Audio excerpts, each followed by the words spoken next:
Welcome to the Sleep is a Skill podcast. My name is Molly McLaughlin, and I own a company that optimizes sleep through technology, accountability, and behavioral change. Each week, I'll be interviewing world-class experts ranging from doctors, innovators, and thought leaders to give actionable tips and strategies that you can implement to become a more skillful sleeper. Let's jump into your dose of practical sleep training. Welcome to the Sleep is a Skill podcast. This episode is a unique twist on just about any of the other episodes that we've had available so far. The reason is because this one is actually looking at the business of sleep. So if you are interested in this whole world of the many things that might be available to you that you might have had no idea about, certain new gadgets, gizmos, establishment companies, all the things, we're going to really aim to provide you with some of the latest and greatest in the business of sleep, but also provide you with a resource that I really believe that anyone that's in the conversation of health and wellness should absolutely be on this newsletter, which is the Fitt Insider newsletter with 2 T's, Fitt Insider. I really love exploring different types of newsletters. If you're not on our newsletter, also, please make sure you get on there. It's over at sleepisaskill.com. But I really enjoy newsletters that are really thoughtful and that you can sense the time that the writer has put into that newsletter. And I always get that experience when I read Fitt Insider, and I'm always left with new information that I would not have had without opening up this newsletter. So I definitely recommend checking it out. Again, I have no affiliation with this company. It's just one of the few newsletters that I routinely read every single week. So I think you're going to really enjoy some of the information that we get into. We talk about some of the latest and greatest that came out of CES, if you're familiar with that, one of the largest electronic events shows in the world. And basically, it's just huge. If you haven't been, highly suggest checking that out if you're interested in some of these topics. But as it relates to sleep, there's an entire sleep wing. I went to CES couple years back and was just blown away by how much there was to explore, but particularly just in sleep alone. I mean, it took multiple days and still didn't see everything. So Anthony, one of the co-founders of Fitt Insider, takes the time to kind of break down what are some of the things that you need to know about as it relates to sleep out of things like that and more. So I'm going to read a little bit about Anthony. So Anthony Vennare is the co-founder of Fitt Insider and Fitt Capital. As a lifelong athlete, strength coach, and former United States Marine, Anthony now works at the intersection of technology, venture capital, and health and fitness. As an experienced operator, exited founder, and fund advisor, he leads the firm's investment strategy, working closely with startups at the earliest stages. I think you're going to really, really enjoy Anthony's awareness and breadth of knowledge in this area of the business of health and wellness. So let's dive in. So I get a lot of questions around sleep supplements, and I'm very hesitant to just throw out a whole laundry list of possibilities. One, I don't think it's the most responsible thing to do. I really do believe in testing to see what types of supplements make sense for you. And two, because I really truly believe that most of the things that you can do to improve your sleep are behavioral, psychological, environmental in nature, and often don't cost a dime. However, there is one supplement that I personally take every day and that I do feel quite comfortable with suggesting for most individuals to experiment with because of a couple of reasons. Its high safety profile and high rates of deficiencies in our modern society. Some put the numbers as somewhere around 80% of the population being deficient in this one area, and that is magnesium. So magnesium has been called the calming mineral, and some report that magnesium can increase GABA, which encourages relaxation on a cellular level, which is critical for sleep. Magnesium also plays a key role in regulating our body's stress response system. Those with magnesium deficiency usually have higher anxiety and stress levels, which negatively impact sleep as well.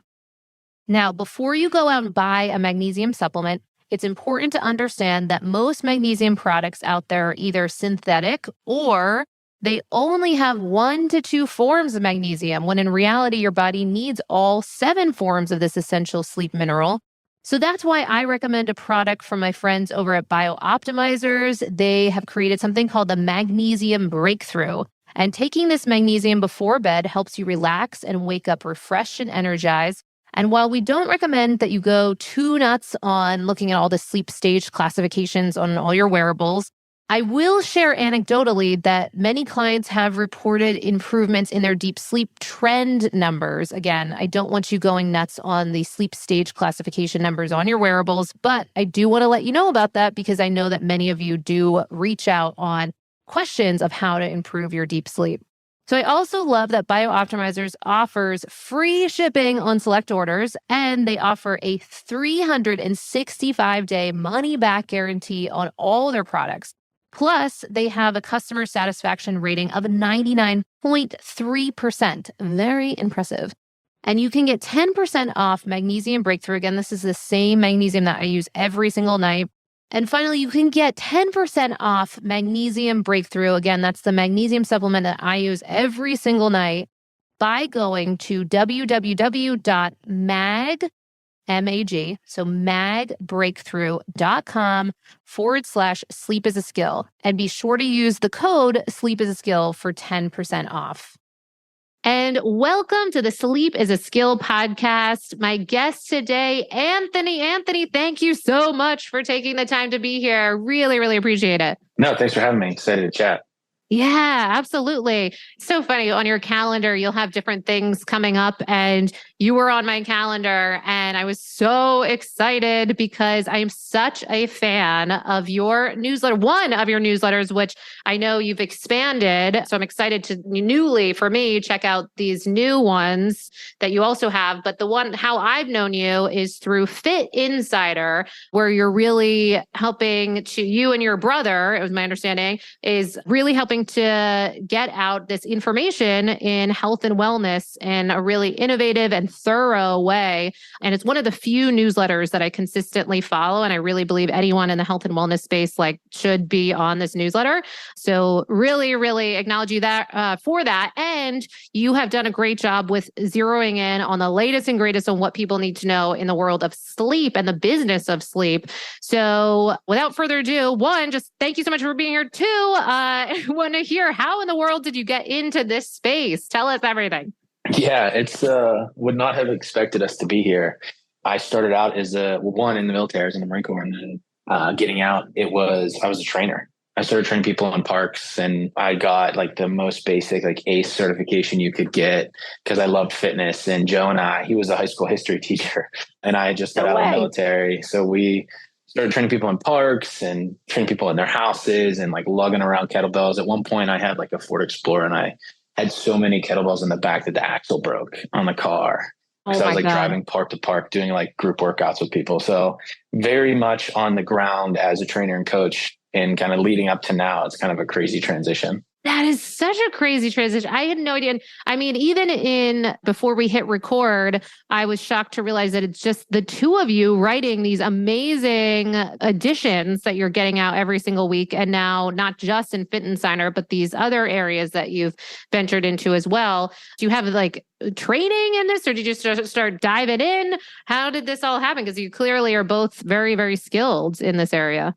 Yeah, no, it's just through trial and error and being kind of entrepreneurs and building businesses, even back to when we first started running our own gyms, creating copy, writing before anyone was thinking about being a fitness creator online, or that was the thing. And creator economy, we were selling programs and building sites and SEO and blogs and all that. So it's just something over the past 10 years we've learned over time. And then luckily now, so we do have an awesome editor named Ryan. And our newest platform we launched in partnership with a writer named Melody Song, and she's awesome in terms of the headlines, which is the newest one around mental health. But yeah, Joe and I think, continue to, even now with our new fund and all of the investments we're doing in the space, we've continued to focus on writing and creating the content. He also does the podcast as well, just because it's important for us to know what's going on. The research that goes into the newsletters and talking to the companies and seeing it, we have to do it. It can't be anyone else, because that's how we learn and know what's coming next. And, with the writing that you do, it takes 10 pages to get one page. I feel is the method we're at, where you find all this, you get this long Google Doc, and then you eventually iron it down into something that's reasonable. And every week doing that, I feel has it's just the amount of things that we've seen is why we still want to do it and love doing it. So yeah, it's not something we're trained in, but we've learned over, I couldn't even tell you. We formally say, I think like 6 or 7 businesses over the past 10 years, but I feel like we've tried so many things, especially when we were younger. It was like that hustle of trying everything you could. Yes. So it's very informal. I never went to college. He had a degree. He was a teacher. So not something that we studied specifically. So good. That's impressive what you've created. And again, I really, really suggest for people to like right away listen as you're listening to this to make sure you get yourself on this newsletter because it's just so much information to ensure that you're well versed in if you're in this area of health and wellness. And then to your point, if you can share again the name, it's Headliners. Is that right for the mental health aspect or the mental health newsletter? Headlines. Yeah. Headlines. It's on Substack. That one's specific on headlines. And and ours is it's more, I think, there's experts like you in certain categories, whether it be sleep or otherwise, that really dive into the scientific approach. And ours is focused on the B2B kind of publication side of here's what's happening in the space. Here's the data around sleep and the newest companies and really tracking more of the business side of, we say the business, fitness, and wellness is where we're at. So it's fun to be able to highlight awesome things and be the one that surfaces them versus, I know how hard it is to go and down the path of being an expert in each category, which for us, I feel like we get to sit back and just point out the cool stuff. Yes, that's the best. Okay, well, speaking of that, as you all are very well versed in pointing out the coolest stuff, so tell us about the coolest stuff, the things that you're most excited about in the world of sleep as of right now, 2023. What are we seeing? What do we need to know about? Yeah, I mean, it's a big question. I know. It's a big question. Share wherever you want. The list. Okay. One that I've seen that I think is a passion for me because I have had a ton of sleep problems and something that has worked is like the CBTI stuff. I think that there's a lot of opportunity there, but it's just who can do it in a way that isn't so medical and so boring. I've seen a lot of decks lately in companies pitching that. And I have really high hopes for the mixture of, we look at it as like accountability as a service where, Future and Noom and other things where it's not medically directed, but it's helpful. And it's more than anything, it goes back to the science around if you go to the gym with a trainer or you go to the gym with a partner, you're going to be more successful because somebody's there with accountability. It's mixing that with the CBTI stuff. I just talked to a company the other day, Core Sleep, that's doing some stuff, and there's a few others out there, but I have really high hopes for that and putting it into an app or a system that makes it attainable for most people, because the research, at least that we have done, is if you go the actual CBTI route and you go and find a place, like, for example, we're based in Pittsburgh. If you did it in Pittsburgh, it would be like 6 months before you could talk to anybody, or like, there's really no way to do it. Right. Absolutely. And for instance, you just mentioned Core Sleep. What for you stands out there or things like that? What are some of the things that you're getting really excited about that they're doing differently? It's really productizing it and making it something that feels like a startup and like a new product versus going through like a clinical process. Because there's tons of these like consumerized healthcare offerings that I just think never work because they don't have to, like Kaiser or Optum, whoever is doing it. They're too big and too slow that they're ever going to make anything that looks cool and that makes me excited. Other ones I've gone through, like Rise Sleep, I've tried their thing in the past, the app that goes through the tracking and sleep, that stuff. Just things like that I think, nothing in particular that we've ever invested in or worked with, but ones I've seen, I'm like, okay, if they keep down this path, it seems like it could be something that the average consumer could easily use and improve in some way. Oh, yeah, absolutely. Okay. So I completely agree with that too. It's this call out of new and innovative ways to help support this thing that had been afterthought for so long, meaning the world of sleep for so long. It's if you're taking on your health and wellness, it might be nutrition, it might be exercise, but then sleep might be just this like nice to have element. And instead now I love kind of the call out around accountability and the importance of that. Like what we're seeing, for instance, you mentioned Future, and I love some of the stuff that they're doing in both the fitness space, but then also I believe I had read, I think it was from your newsletter, some of these call outs where they're seeing certain like very high percentages, right, of trainers that are also speaking to what did you eat? How did you sleep? All these other things that kind of like this coaching of everything is coming together. So are you starting to see that as well, where sleep is kind of interwoven now into many areas of health and wellness and the business of health and wellness? Totally. And then like back to the certain apps like Paratherapeutics and Dawn Health just raised some pre-seed not too long ago. And I think Crescent was the other one offering coaching. There are those that were focused on that. And I think they're either going to have to scale up and offer more, or with the Futures and others and Nooms, it's on the list that they all have to be all encompassing, because I don't want to, at least personally, I would hate to have a nutritionist on this app and a trainer on this app and workouts on this app and this other stuff. So I think sleep is going to become much bigger in a focus of the overall health, because we know you can't be truly healthy if your sleep's bad. Your weight loss isn't going to work. Your recovery and training isn't going to work. Your mental health isn't going to be there. So it is and it's one of those things that if you give me a room of 10 people, I know X amount are not sleeping well. And that's probably where most of their problems are. It goes back to the same thing where if you look at some of these personalized supplements, in reality, if I just took the room and I said, where do you live? You're on the East Coast. Your magnesium is probably low. Your vitamin D is probably low. It's the same thing. Like, it's a general sweep of if you can improve on sleep or you can improve on these things, your life will be X amount better, almost guaranteed. And I think it's going to continually be a bigger part of, we're seeing it now, the amount of startups that are talking about sleep and the amount of companies that are adding sleep into their decks as they're adding new services. Oh, absolutely. Okay. And we mentioned this call out of, and then improving sleep. So on the process of how do we know if we're improving, we often can get into that conversation of wearables or tracking or the gamification of all this. Are there particular types of wearables that bleed into this world of sleep that you're excited about or have any call outs around? The obvious one is 8 Sleep. I feel like, I don't know how much you've talked about them in the past, but I know that they are the one that I feel like most people bring up to me that are like touching on the health and wellness space. Yeah, we haven't done enough on that topic.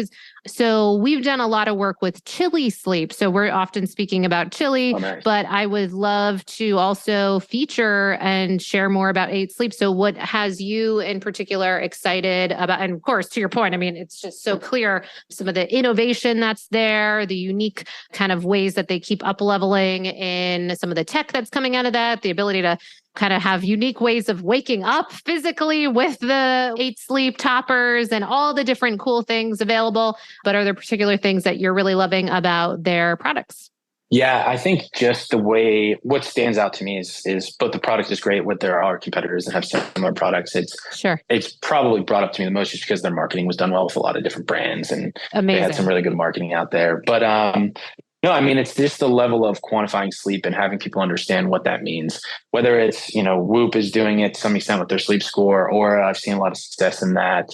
A ton of wearables. I know we were talking about CES, but like Halo debuted a sleep sure for like babies even on the wearable side. Yeah, I know. That one was funny, but I think it's the smart bed integration with Garmin and Ergo Motions, Ergo Sport. It's all of these platforms that focus on quantifying it in a way that is passive. So it's not something you have to do every night and check and sleep. So I wear it. It's funny. Everyone asks me what I wear on a wearable. I just do an Apple Watch. Yeah. And just because I'm like, don't miss meetings and track my steps when I walk a lot. That's fun. But I am definitely missing out the sleep tracking side and understanding that. And I think I don't have one personally. I've tried them out, but I think having an 8 Sleep or maybe upgrading to an Aura for certain things would help me understand sleep way more than I do now. Yes. Let's get you an Aura like immediately. Yeah, we've had them on the pod. I bet they would be mad that I don't have one, but right. It's one. I think we got to make that happen. Especially, I've been loving some of your content too around some innovative ways that we're seeing HRV come into play, like being able to have people on a Zoom call and then we can understand their heart rate and their HRV just by like looking at them, and just crazy pieces of tech that are becoming more and more available. And one of the things we do with people with wearable data is a lot of work with HRV. And it seems as if you've been covering some of the different ways that heart rate variability, among other metrics, are coming more and more commonplace and threaded into unexpected areas. Is that all accurate? Definitely. And it's really, for us, it's how can wearables be as inclusive, just like back to the fitness offering. I think COVID really shined a light on these service-based or these product-based businesses where they do one thing really well, but their valuation was way too high for the offering they had because it was one singular thing. And the market for that one singular product is not worth $500 million. It's not worth whatever the valuation was given because investors were losing their minds for the past 2 years. Yes. So now it's coming to the point where consumers are expecting them to provide more, and they have to either, and we've wrote about it in the past, but like acquisitions at a big scale is going to start happening, or these companies are going to have to continue to develop more products to provide that full offering to where wearables, for example, I have to know HRV, I have to know my sleep score, I have to know recovery, I have to know, how does this track with integrating with my health offerings? Does it track into my Peloton now so I can get my workouts better synced versus, not being informed? They all kind of have to cross talk and cross promote and be integrated. Otherwise, you see consumers searching for something else that can do that. Oh, absolutely. 100%. Is that something that you're covering too? Like some of the companies that are looking to thread all of these things together, like the Heads Up Health or some of these like habit stack offerings where they're threading in the continuous glucose monitor and how that overlays with the Oura Ring and the Apple Watch and all those things? Or is that kind of a different conversation? No, definitely. I can't remember what issue was. They all kind of blend together, but we talked about prescription wearables, which was one, which is, how are they all getting FDA approval and adding the ECG sensors and can detect AFib and other stuff, all the way to this like smart clothing side of integrating these things into Whoop is launching Whoop Body, and Prevail just launched, and they're trying to provide the smart sportswear, and Cypher Skin is their arm sensors. And now I think, Nix biosensors on hydration, and the list goes on. But yeah, it's all of them, and they're all building. And it's what happens with tech where they build these advanced products, but they're singular products that obviously aren't going to be the end all. They have to either build on top of that or integrate in some way to kind of connect things. Absolutely. Are you seeing too, like with all of this, because I get a lot of feedback from kind of like the biohacker wing of things on concerns with EMFs and all of these things. Like, so we talked about babies wearing sleep trackers and that sort of thing. And then we get a lot of pushback from people saying, yeah, but then how much EMF is being exposed? And then suddenly, recently, Andrew Huberman even acknowledged his concerns around EMF, like threw out his AirPods. And so suddenly you're starting to have more validation around some of these concerns. Are you seeing an upswing in pieces of tech to handle or mitigate some of those, or bringing that into the conversation of while gathering data, but then also having kind of low EMF offerings or airplane mode or all those sort of things? I've heard the concern brought up a ton, but I haven't seen companies, especially the younger ones, address it, just because they're all kind of scrambling to build on top of kind of generic platforms to get to that. They're still so early in funding. I don't think they can think about it, but I assume Apple and I assume Garmin and Polar and other ones are really internally thinking about those problems. Because it's something, as you think about, if you're wearing your, headphones, you're wearing the watch, Whoop, you're wearing Aura, you have the hydration sensors, maybe you have one of the metabolic glucose sensors on your phone, everything else. You're just stacked with stuff. Totally. And most of us are at some point. And then as it relates to sleep, we get so many questions around it, because then it's like, okay, fine. Maybe we're inundated with these things throughout the course of the day, but then while we're sleeping, presumably not necessarily using these things, can we minimize them? But then a lot of things that might be coming into the bedroom to help support our sleep, are they inundating us with more EMFs? It becomes like this question. So it's something I have to deal with a lot, because then it's, the shiny object of this cool new thing. But then it's like, oh shoot, is this actually problematic? You know what I mean? And then the placement of this and becomes a whole thing. So aside from that, we'll table the EMF concern. As far as you mentioned and alluded to CES and some of these cool things that are being announced or released, are there certain other things that you're hearing in the world of sleep? Like I think you had mentioned something about, it's called No Watch, which I am just getting more connected with them. So I'm kind of curious about their stuff. And yes to the Halo. Oh my God, we don't deal here with kids and sleep really, but we do like to always know the latest and greatest. So always good to be aware of. Are there any of these things that are coming up that you're particularly interested in, or the Withings, kind of the bathroom installations that they got going on and all of that? What's piquing your interest? Interest from a perspective of I have to keep an eye on it. Like there's the, Yes, huggable breathing monitor, sleep pillow, and the SomX sleep robot, and all the things you mentioned with the no watch. And it's the Mirror Fitt launched their like smart box for motion capture stuff, and all of that happening. But that's not personally anything I'm interested in. Yes. I'm as low. Joe and I both are as low. Joe has no wearables or watches at all. I do the Apple Watch and that's it. Even from a fitness perspective, our training is kettlebells and body weight and outside. Get outside and be outside and try to be as normal and natural as possible. So as much as we talk about it, it's not something we do much of personally. Yeah, no, I appreciate that because actually that's really for the people that we work with, we do different cohorts and we have them having wearable trackers. So they're wearing the Oura Ring and maybe continuous glucose monitors and HRV trackers by day to kind of manage nervous system. But the whole piece of it is getting outside, like really rewilding, aligning with the rhythms of nature, moving your body, all of these things. So love that you're kind of bringing it back to what matters and kind of what we did for thousands of years that seemed to really work for hunter-gatherers. So how can we bring that back into modern society? Love that. I've seen ones that I'm going to be testing, like the Bright Smart Wake Up Lamp. Have you seen that one? Yes. BRYTE. I'm interested in that because I'm in the East Coast. It's dark by like 4:00 here now. And the way the sun comes up and how things are, I think that would help me because I hate alarms more than anything. So I'm hoping that would be a good one to really wake me up and then try to get outside as soon as I get woken up from that and get actual sun in my face, I think is a really smart plan.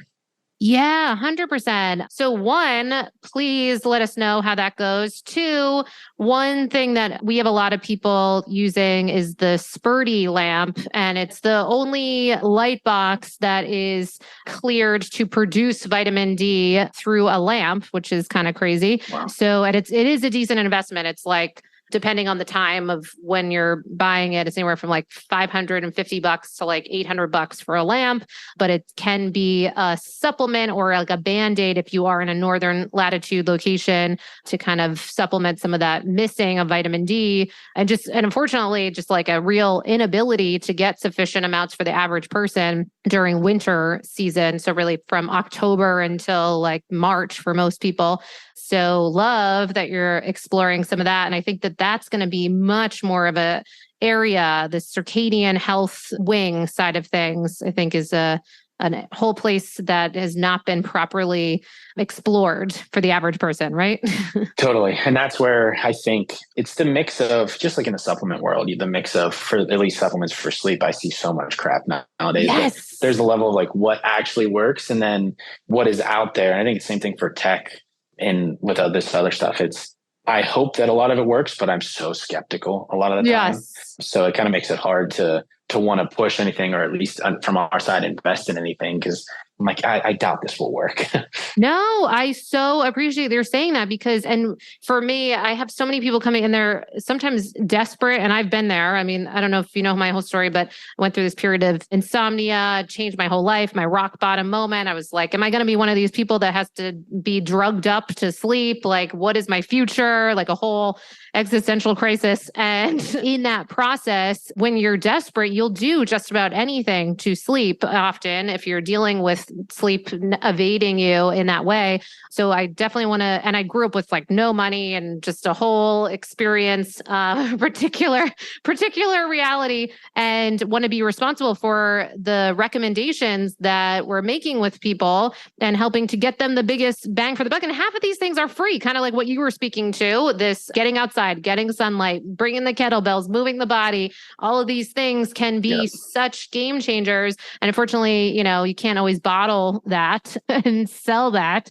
And we want to, when we're in those moments, actually do that and buy the thing that's going to save the day. But it's kind of a longer term thing, which I think brings us back to what you kind of led with, which was that accountability piece, which I think is so fantastic. For that accountability piece, you mentioned a couple companies that you're interested in that are doing it well. And what do you see that's really working in how they're bringing about accountability in a powerful way? Yeah, it's really, I think it's the mixture of using what I think there was a program on, I think it was a documentary on Netflix about social media and how they use notifications and other stuff, essentially for evil, to get you to use apps more, to use other stuff. And some of these companies I've seen that are doing that for good, when to recommend things to you, when to send those notifications, when to have the coach reach out to you. So really productizing that and just making it seamless. And even for some of the ones, like I'm assuming with you, but with other sleep coaches I've talked to where,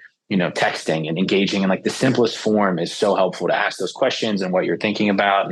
And so building that into a product gets me excited. It's like, oh, I can see that, my mom could do this and she's 65. She doesn't understand half the time. She can't get into, Facebook or Instagram and be able to her to text somebody or engage with somebody in a simple way.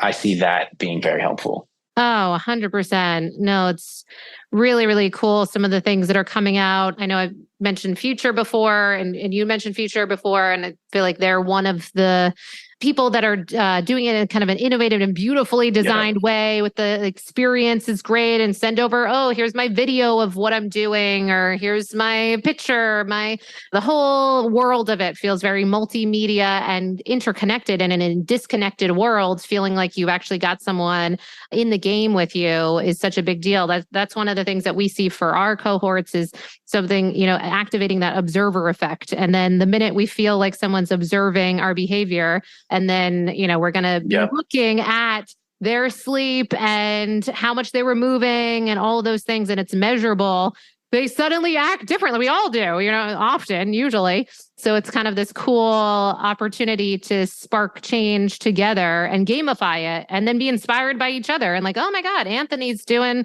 kettlebells and sleeping great. Like maybe I should bring us a kettlebell, that kind of group dynamic effect that can come about. Fantastic. And so with these newsletters, so also I wanted to touch on the new one too, which this one's newer to me. So I'm very excited to follow more of this one. But in the mental health space, what had you decide to embark in that area? And I think it directly applies to our people, because we know that so often mental health and sleep are so interconnected and bidirectional. And then we often see the fact that when we think about what's not working with our sleep, often there's some element of kind of hyper-aroused brain activity during times when we might not want it to be there. And the struggle to be able to control and manage that nervous system in a way that works for us. Yeah. So what had you decide to go into this world of, kind of mental health and what's happening in the world of psychedelics and all of that? How did that begin? It was really, as Fit Insider first started to be, it was based off of fitness. That's where the name came from. I wish we could change the name now, honestly. It's too specific, but it started there, and that's where our background was. But as we go, and that's where, I forget how many issues into it, probably 20 or 30 when we wrote about sleep. Then we write about, metabolic health. And it's been a journey of us learning and going down the road and expanding our own knowledge. And as we see these different companies and where the interest of the consumer is and the data around some of the newsletters, it's, how many people are struggling with mental health issues, and where specifically do the younger generations, these younger millennials and then Gen Z, where are they interested in, and what is their kind of nod to what they want to spend time and money on. And then us writing, I'd say 2 or 3 issues around psychedelics, mental health, and the kind of racing stigmas around what certain groups of people, specifically men, is what really brought me to it, how much they're struggling with mental health and where that goes. And then we had Melody, met her, and she's one of the writers for that. And just the interest that she had in her own personal kind of passion on mental health. And then what we saw the response from the community. Because as you go from, writing our newsletters, like 5 friends, then 5,000, then 15,000, then 50,000. As it continues to grow, the response back every week, you're like, oh man, we hit a nerve with this one. Sleep was one of them, honestly. Right. The response back. I think we wrote about it was like the Wesper sleep things, WESPER. And then we wrote about Friends. And then we wrote about Extrodes. It was all in one, like these new edge sleep.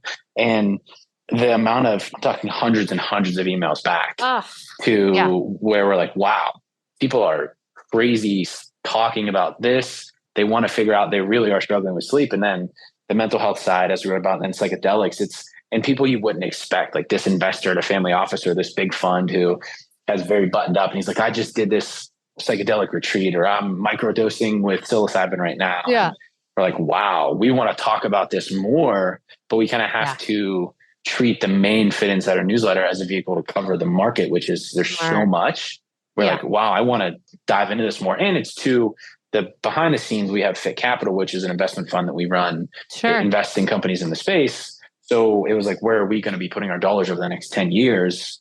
Mental health and sleep are two big pillars. So we're like, well, let's kick this thing out and write about it specifically and let Melody go and research deeply into the newest trends there. And then now she's writing about stuff, even in, I think it's only issue 3, she's writing about stuff that I've never even seen. I'm like, wow, this is awesome.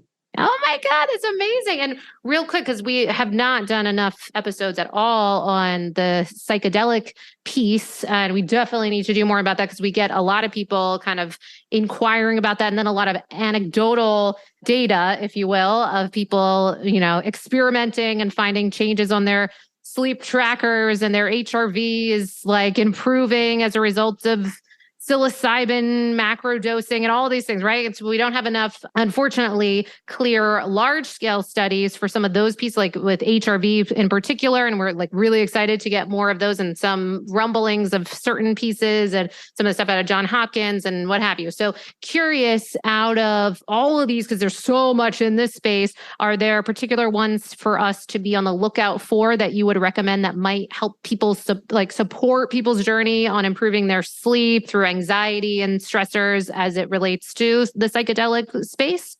I get, personal experience. I've had a ton of positive benefits, and Joe has as well, going down the ketamine route, trying that from a depression side, or just a burnout. I feel like most people nowadays that I know that are operating at a high level, you get towards the holidays at the end of the year and you talk to them and you're like, man, you need to take a week off. Like you are, you can tell you're just like shorter, you're just burnout, and it's that. And I think during those times we're resulting back to that.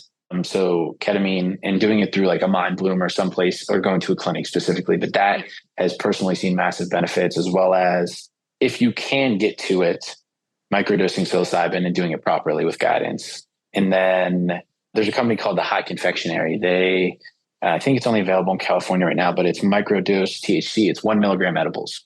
And they have a sleep one now too, where it's like 1 milligram of THC, but hemp derived, 1 of CBD, 1 of CBDN.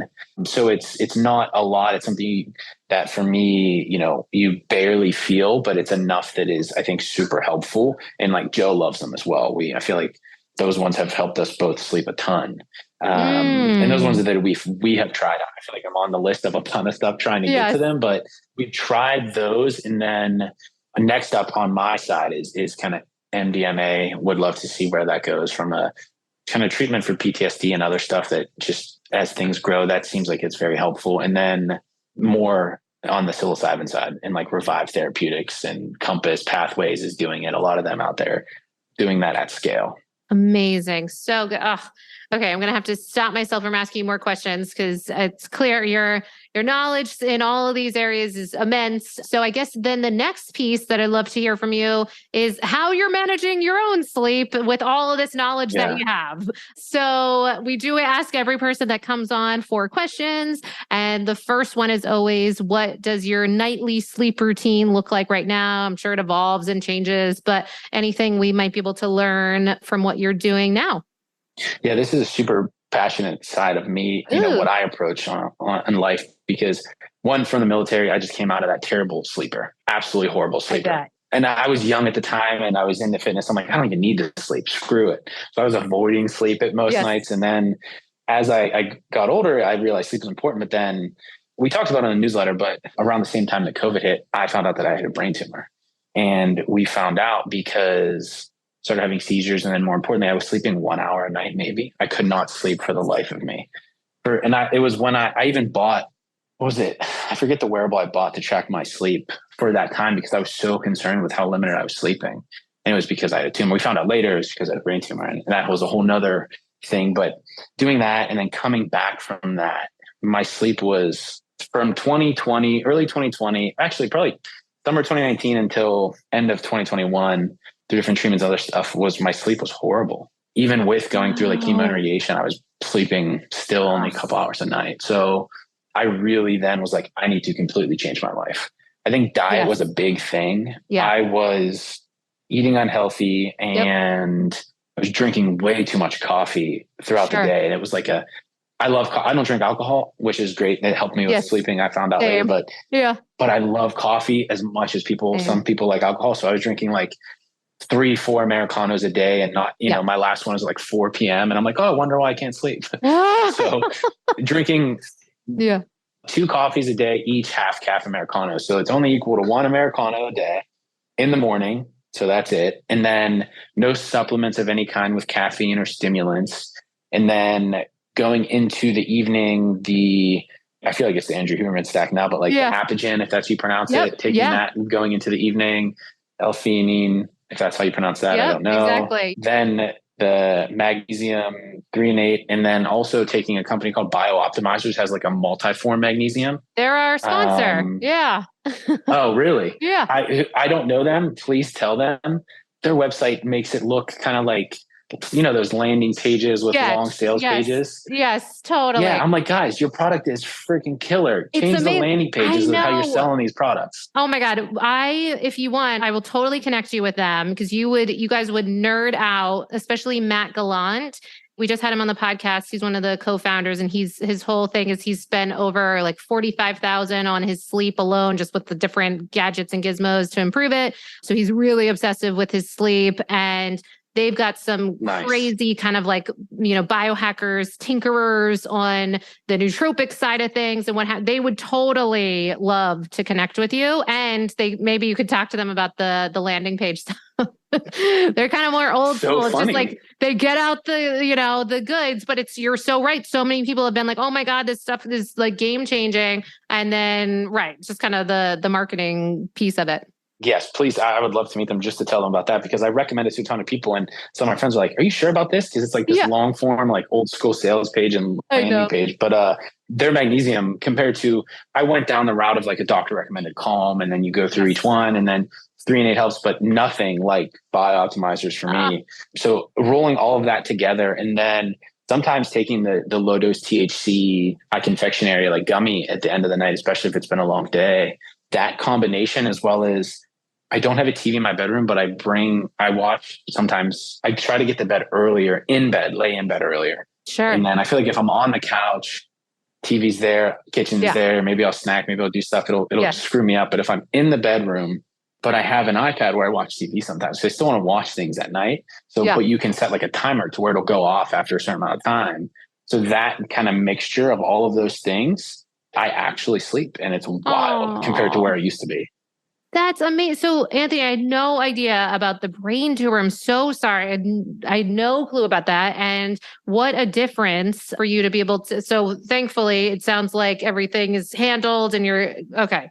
Woo. Okay, got it. All in the clear. Yes. Okay. Woo. Amazing. Life is good. Well, I'm so sorry you went through that. And if anything, I mean, for someone like yourself, someone so well-versed in health and wellness, and to now like have that knowledge of what things can look like when things aren't working, which is partly, that's like my story too. It's like seeing what life looks like when we're dealing with certain health concerns and things are just not aligning. So with all that, I so acknowledge you. That's incredible, the difference you've made. And it's so clear in your speaking, your commitment to your health and wellness and your sleep. So, and it's showing in the results. So that's amazing. And I think you might have touched on our second question, which is, what does your morning routine or morning sleep routine look like? Did we miss anything in the morning piece that we should know about? Yeah, something that has been super helpful, not getting on my phone when I wake up. I feel as though, and it's not like I was, picking up my phone, being on TikTok, but it was more podcast. I feel like I didn't realize how much content I was consuming on a daily basis. And I was not leaving any time to think. And as soon as I would get up, my morning routine now is wake up, try to roll out of bed, and go walk. Hit the road as soon as I am physically awake and up. And that has changed the game for me in a massive way. Moving, just getting my steps in, but also, sun's out and out there. Even especially cold days, it's great. Hot days, it's great. Love it. But I would immediately throw my headphones in and start to walk and put on a podcast. But I feel like the rest of it, I don't know. I'm never thinking. I'm never putting time into like my own brain without consuming. And it was always listening to stuff from you or from Huberman or other people. It's stuff that has a lot of information to consume. It's not like some goofy podcast I'm listening to. Yeah, so totally. it's too much. So now it's no noise at all. Don't even bring the headphones. Don't even bring the phone. Go walk, figure it out, and come back in a half hour plus. And it's great. I have a coffee shop that is a mile away. So walk to the coffee shop, walk back. So it's go get your coffee and come back. That's yes. So my husband and I, Blake, we were digital nomads for a while. We were just be in Southeast Asia or whatever. And that was like often our thing too. So like roll out of bed, get the sun, get the walk, and then have some sort of destination to go to, some sort of coffee shop, some sort of thing. And just having that system and then knowing that no matter where you're at on the globe, and if you're traveling, it's just kind of like what you do. Like you wake up as you're moving outside, and it can just make such a difference from a kind of circadian perspective. That's incredible. So I love that you're prioritizing that. And I love what you said too about the mindfulness of allowing your mind to have its space and not necessarily always be consuming. Oh my God, I so relate to so much of what you're sharing, because I can, if left to my own devices, for better or for worse, just like keep consuming and like more and more. And that's like this moment. I've had these moments of like, I think clarity, who knows, where I'm like, wait a minute, I'm listening to like my stinking 9th podcast in the shower. Like give yourself a rest, person. It's like ridiculous. So I appreciate that you're starting to carve out that time. I've had to do that for myself too. And then also keep myself in check, because sometimes then I'll be justified and righteous. I'm like, oh, well, I gotta prepare for this thing or whatever. And so then I need to, it's for work, and I'll, and really, we know that it's so important to carve out that time of peace. So that's wonderful. The third question would be, what would we see on your nightstand or proverbial nightstand if you're traveling or what have you? Not much. The iPad, where I probably have some random TV show playing. Yes. And that's it. And have it on like a 45-minute timer where it'll go off after a certain amount, after 45 minutes, and that's it. And water. Another thing, apparently I was my entire life in general, but I'm assuming my entire adult life, just insanely dehydrated. Yeah. Never realized it, to where the point where I feel like I'm drinking too much water. It's apparently what I should be drinking from the doctor's recommendation, but it's too much. I have one of these giant things that I'm always drinking out of, right? Yeah. It's crazy. So that, and definitely the biooptimizers. I keep it on my nightstand so I don't forget it. So it's like every time, as soon as I get in bed, I can take that, and I know within a certain amount of time I'll be out.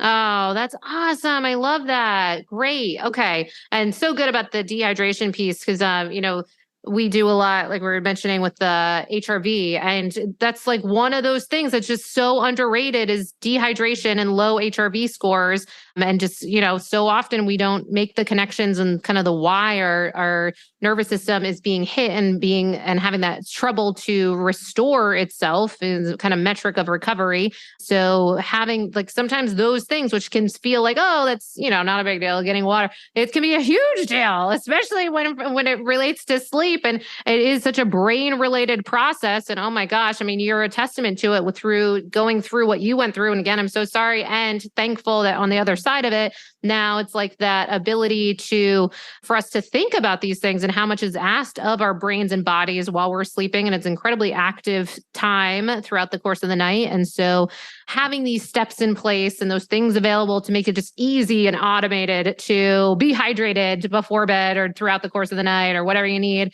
that it's all handled. And I like the simplicity, because actually we found that sometimes it can skew when people have like 9 million gadgets and gizmos. It's almost like a red flag that something's not working, right?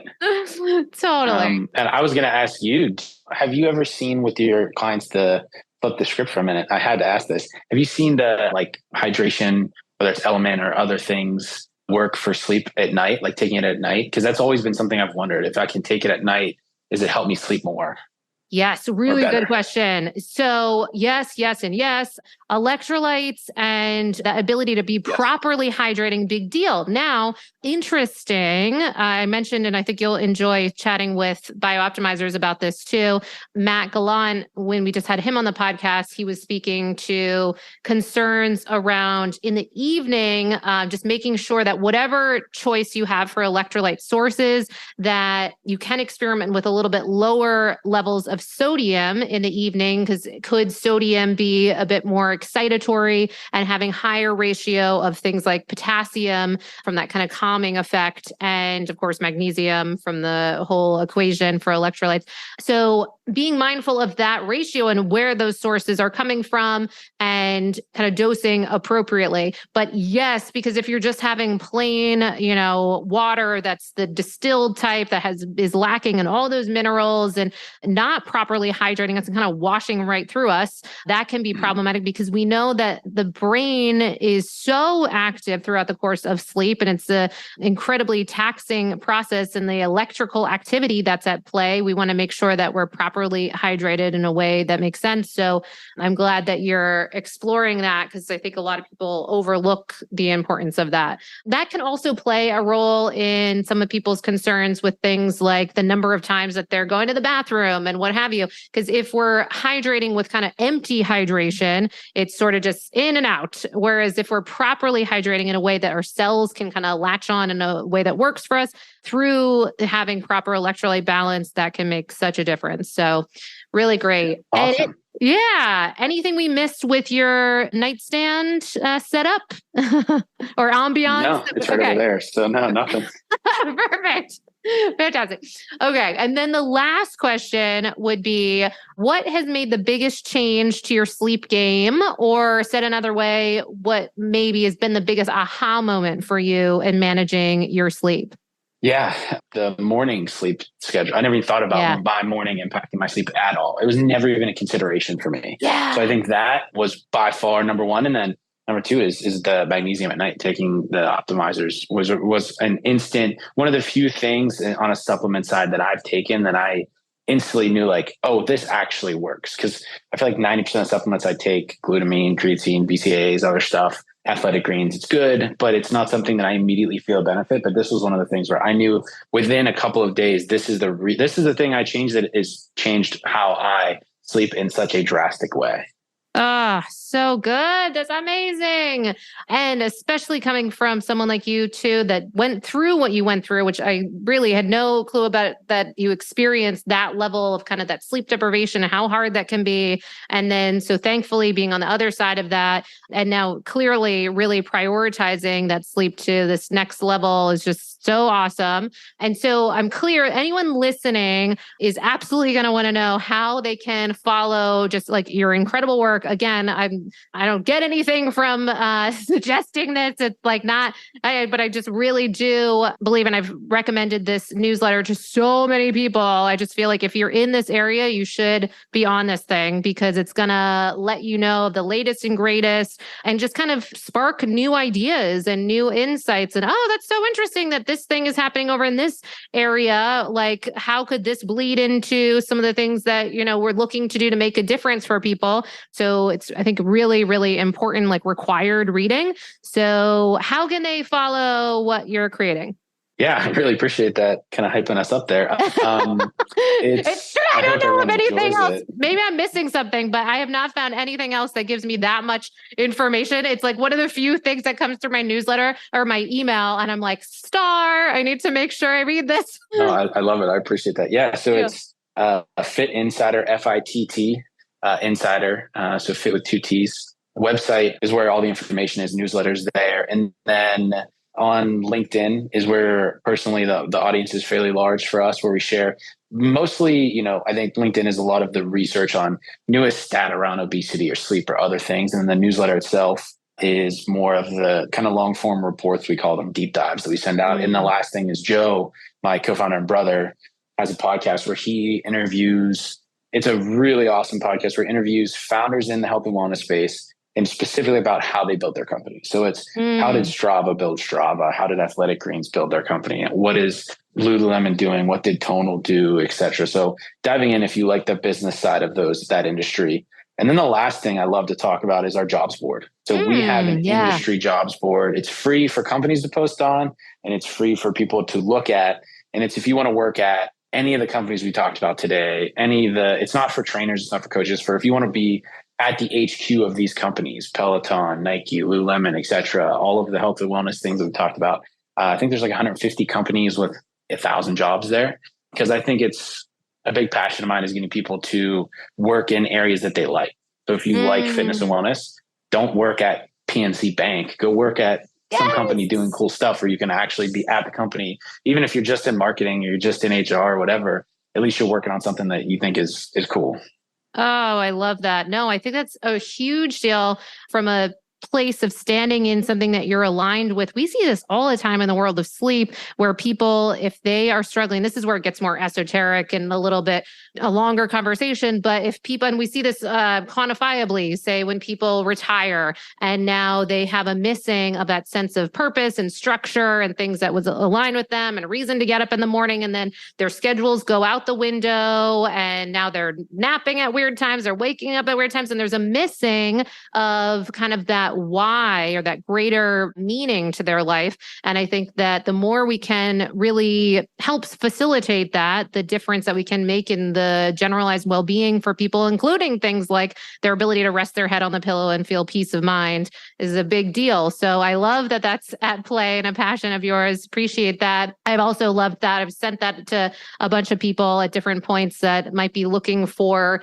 jobs. So in areas that are kind of noteworthy or out of the box. So it can be another thing for people to do as they join these newsletters, that they can be thinking of themselves and then other people that might really benefit from this. So really fantastic. I really so appreciate the work that you're doing, the difference that you're making, and looking forward to continue to follow both Fitt Insider and now all of these other branches that are coming out, which is super exciting as well. And I think will make a big difference for people. Awesome. So great to be on. I appreciate having me, and awesome to chat. Awesome. Thank you so much. You've been listening to the Sleep is a Skill podcast, the #1 podcast for people who want to take their sleep skills to the next level. Every Monday, I send out something that I call Molly's Monday Obsessions, containing everything that I'm obsessing over in the world of sleep. Head on over to sleepisaskill.com to sign up.